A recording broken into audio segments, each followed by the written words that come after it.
So that's been the trend of things. But of course, when there's uncertainty, as there is right now, it's very difficult for us to be thinking about how things are going to be. But I put a lot of thought into all of this, and these are some of the thoughts I'd like to share with you. First of all, when it comes to dealing with isolation, it's a very strange place to be. It's by yourself, which can be very hard for people if they haven't done it before.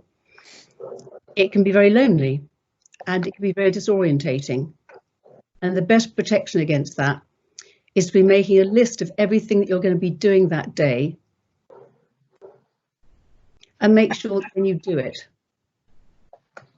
So be ready and up and ready to work at 9 o'clock. Have your lipstick on, have your hair done, whatever you normally do. Let it be as if you were going to the office.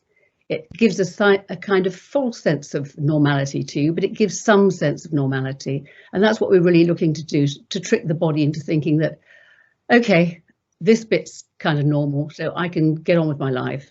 Then dealing with uncertainty, no one knows quite what's going to be happening, but as long as there are some things you know that you can control, that's the thing you need to be focusing on.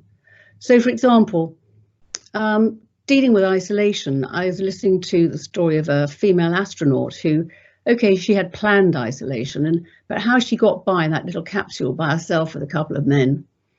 And she just focused on doing what she knew she could have control over. She just controlled the things she could and focused on that, and that worked very well for her. At the same time, I listened to a hermit who again had chosen isolation, and he was being asked, so how did you deal with it? And he said, well, I chose it, and I just chose to focus on those things I'd already decided to focus on.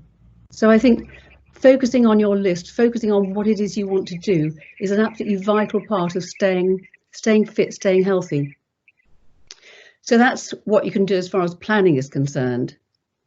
And then exercise, so important. Go out and do a few star jumps. I did some this morning. It was really cold in the garden. And I did my star jumps. Luckily, no one could see me. And it was just a great way of hearing the birds, doing the jumping and feeling like a human being. And in HR, you're going to be looking at yourself and trying to interview people who are in an extraordinary situation just as you are. So how on earth are you going to measure how normal they are under normal circumstances when they're living a life which, if you were to do it to a dog, would be considered to be cruel, and you could report your neighbour to the RSPCA? Isolation and deprivation of freedom is one of the most ghastly punishments we can mete out as a society. That's what people get put in prison to have happen to them. And yet here we are, all at the same time, having it done to us. It's a wonder we haven't gone barking mad. And I think of every now and then you do feel as if you are going barking mad. Well, join the club. It's a community. And as a community, in private, I'm sure we show dramatic weaknesses. But as long as when we're all together in that same community, we hang together and behave as if we are members of that community and support each other, that's the most important thing. And I guess that's why I wanted to give this talk this morning. Because never have we been more aware as a world of how we are joined together inevitably. What happens in Africa is going to happen to us again and again. In China, it's going to happen to us. In the States, wherever it's happening, it's going to be happening everywhere else in the world.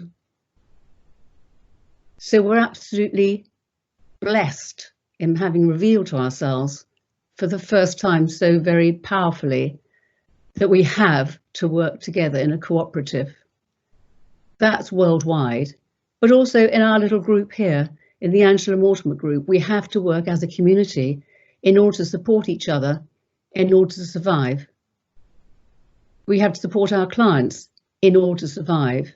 We have to support our candidates in order to survive.